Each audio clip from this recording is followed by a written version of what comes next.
जय श्रीमन्नारायण। उत्तर अमेरिकायाम् अर्कन्सा नगरे बेण्टन्विल् क्षेत्रे स्थित श्रीरामानुजदास श्रीमन् वेणुगोपालमहोदयः भगवद्गीतायाः भाष्यं दत्तवान्। इदानीं तस्य भाष्यं संस्कृतभाषायां शृण्वन्तु। एकादशोऽध्यायः विश्वरूपदर्शनयोगः। षष्ठः श्लोकः। पश्य आदित्यान् वसून् रुद्रान् अश्विनौ मरुतस्तथा बहूनि अदृष्टपूर्वाणि पश्य आश्चर्याणि भारत। ओम। गीताचार्यः श्रीकृष्ण परमात्मा सार्जुनम् अस्मान् सर्वान् विश्वरूपदर्शनयोगं शिक्षयति। परमात्मा वदति, अर्जुन, आदित्यान् वसून् रुद्रान् अश्विनौ मरुद्गणान् सर्वान् मम विश्वरूपे पश्य। त्वया बहूनि अश्रुत अदृष्टपूर्वाणि आश्चर्याणि पश्य अर्जुन। एवं श्रीकृष्ण परमात्मा अर्जुनं स्वविश्वरूपं सन्दर्शयन् तस्मिन् दृष्टानि 12 आदित्यान् 8 वसून् 11 रुद्रान् अश्विनौ 49 मरुद्गणान् तथा अन्य आश्चर्याणि च दर्शयति। वयमपि श्रीकृष्णपरमात्मनः विश्वरूपं स्मरामः, यस्मिन् रूपे आदित्याः वसवः रुद्राः अश्विनीदेवताः तथा मरुद्गणाः वर्तन्ते। अस्माकं जीवनं सार्थकं कर्तुं श्रीमन्नारायणे शरणागतिं कुर्वन्तः वयं सर्वे श्रीकृष्णपरमात्मनः वचनानि अनुसरामः। पश्यादित्यान् वसून् रुद्रान् अश्विनौ मरुतस्तथा बहूनि अदृष्टपूर्वाणि पश्य आश्चर्याणि भारत। श्रीमद्भगवद्गीतायाः सारांशः 8 प्रतिज्ञाः च।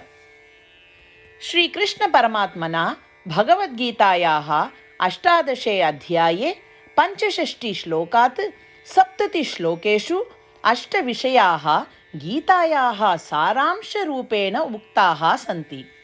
श्रीकृष्णः वदति, एतेषाम् 8 विषयाणाम् अनुसारिणः एव मम प्रियाः, अहं तान् सर्वथा रक्षिष्यामि इति।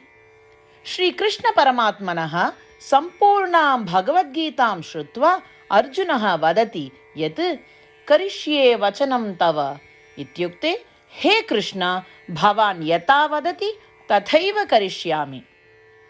अत एव श्रीकृष्णः सर्वविधसाफल्येन जयेन च अर्जुनम् अनुगृहीतवान् अस्ति। वयमपि एतान् 8 विषयान् अनुसरेम इति प्रतिज्ञां कुर्मः। अस्य वचनस्य अपेक्षया अन्य पूजा तपः यज्ञः किमपि नास्ति एव। एताः 8 प्रतिज्ञाः स्वमनसि हृदये च धारयन्तु। एतया प्रतिज्ञया श्रीकृष्णस्य प्रीतं मुखं वयं पश्येम। इदानीम् अस्माकम् 8 प्रतिज्ञाः। भो श्रीमन्नारायण, यथा सूचितं भवता अहं सदा भवन्तं ध्यायामि। भो श्रीमन्नारायण, यथा उपदिष्टं भवता अहं सदा भक्तो भवामि। भो श्रीमन्नारायण, भवान् यावत् तृप्तिः भवेत् तावत् भवन्तं सेविष्ये।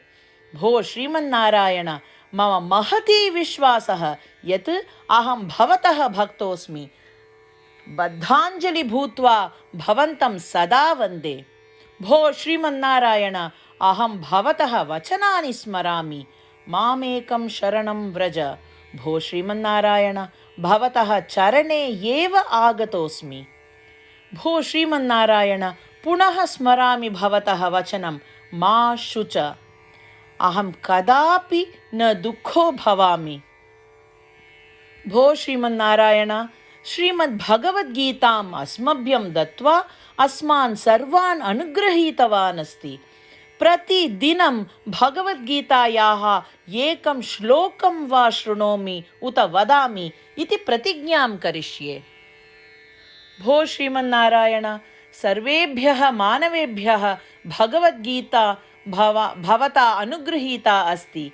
अज्ञातेभ्यः जनेभ्यः अपि एतां भगवद्गीतां नेतुं यतिष्ये।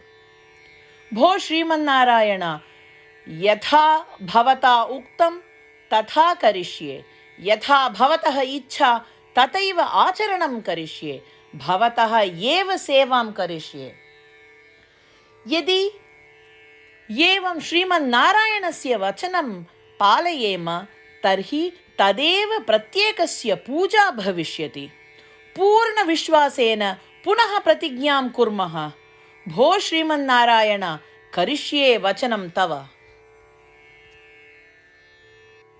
पश्य आदित्यान् वसून् रुद्रान् अश्विनौ मरुतस्तथा बहूनि अदृष्टपूर्वाणि पश्य आश्चर्याणि भारत।